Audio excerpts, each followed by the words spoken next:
upayalah selalu untuk menghadirkan amal soleh dalam setiap kehidupan kita sepanjang matahari masih terbit menyinari kita dalam kebaikan. Itu dulu poinnya.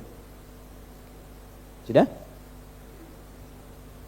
2, berupayalah belajar dari musibah hidup untuk memperbaiki kekurangan-kekurangan hidup yang sebelumnya pernah dilakukan.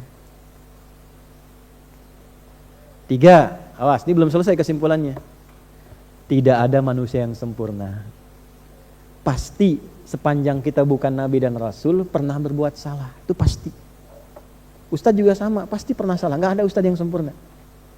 Makanya sering saya katakan, kalau belajar dari ustadz manapun, sepanjang itu baik, ambil kebaikannya. Kalau tak sepakat, sudah ditinggalkan saja. Yang tak sepakatnya tidak harus menghukumi orangnya. Itu paling gampang supaya kita nggak punya urusan di hari kiamat nanti. Jelas? Karena sepanjang manusia bukan nabi, bukan rasul, pasti punya apa? Salah. Nggak ada yang sempurna. Orang yang baik itu adalah orang yang belajar dari kesalahannya untuk memupuk kesolehan di masa kehidupannya. Kalimat paling gampangnya gini, kalau mau dibikin status boleh ya. Betul, dan itu Allah sangat mencintai. Allah sangat cinta. Allah sangat mencintai pelaku maksiat yang gemar bertobat dibandingkan orang soleh yang tidak pernah merasa salah. Itu. Catat tuh. Allah sangat mencintai pelaku maksiat yang gemar bertobat dibandingkan orang soleh yang tidak pernah merasa salah. Pak, Bu, mohon maaf, gak ada yang sempurna. Semua punya masa lalu. Makanya kenapa harokatnya fathah, supaya dibuka masa lalu itu, membuka masa depan yang lebih baik. Nah, kadang-kadang untuk menyadarkan kita, dikasih musibah, supaya kita sadar yang gak baik itu perbaiki. Kalau sudah dengan adanya musibah kita berubah, pertahankan itu. Nah, itu Allah sangat cinta. Jadi kalau kita mendekat dengan keadaan pelan pun, Allah menyambut dengan keadaan yang cepat. Dan jangan pernah menyimpulkan kehilangan kasih sayang Allah. Betapapun berapa dosa yang pernah kita kerjakan. Sampai turun surat tuh. Surat 39 ayat 53. Qul ya ibadiyalladzina asrafu ala anfusihim la taqnatu min rahmatillah. Muhammad, katakan, sampaikan, viralkan pada hamba-hambaku yang sudah berlumur maksiat. Jangan menyimpulkan gak akan pernah mendapat kasih Allah. Innallaha yaghfiru dzunuba jami'a. Semua dosa yang pernah Anda kerjakan, saya kerjakan, kita kerjakan. Kalau mau kembali, Allah ampuni semua dosa-dosa itu. Jadi ketika Anda baca ini, idza syamsu kuwirat, ingat dosa. Salah sama ibu, sama bapak, belum minta maaf, sudah meninggal orang tua. Salah asuh anak, sehingga anak berkata yang kasar. Bukan orang lain yang salah, orang tua. Salah asuh. Jangan nyalain guru. Guru gak salah. Antum tuh harus tanggung jawab. Saya, kita selaku ayah dan ibu mendidik anak. Cuman karena gak sempat sepenuhnya waktu, kita titipin guru-guru mendidik. Kita nitipin tuh supaya dididik. Karena kita gak sempat. Tanggung jawabnya kan bukan guru, harusnya kita. Jadi kalau ada anak salah, jangan salahkan anak dulu. Kita dulu. Lihat dulu tuh. Jadi begitu baca, idza syamsu kuwirat, ingat dosa.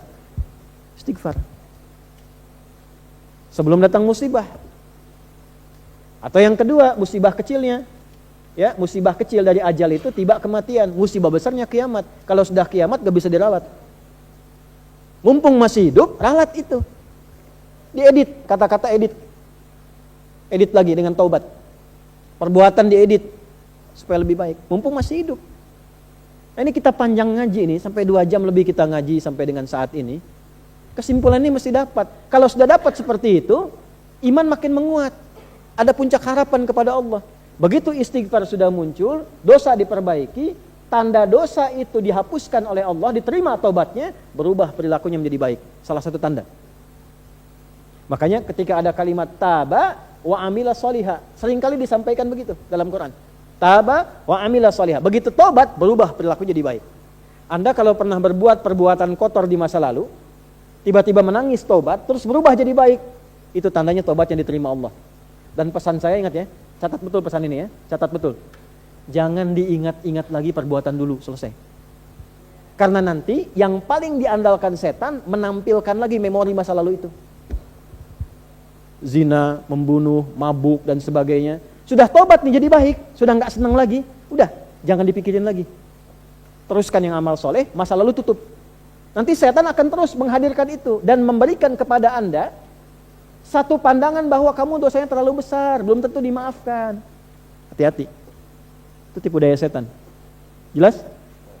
Nah, jadi ketemu oleh kita, idza syamsu kuwirat, apabila mentari sudah digulung, segulung-gulungnya, sehabis-habisnya, ya, masuk ke ayat 14-nya. Alimat nafsum ma ahdarat, barulah manusia sadar selama ini sudah mengerjakan apa, sudah melakukan apa. Bawa situasi kecilnya tiap kali lihat matahari, syukuri nikmat kepada Allah. Terima kasih ya Allah.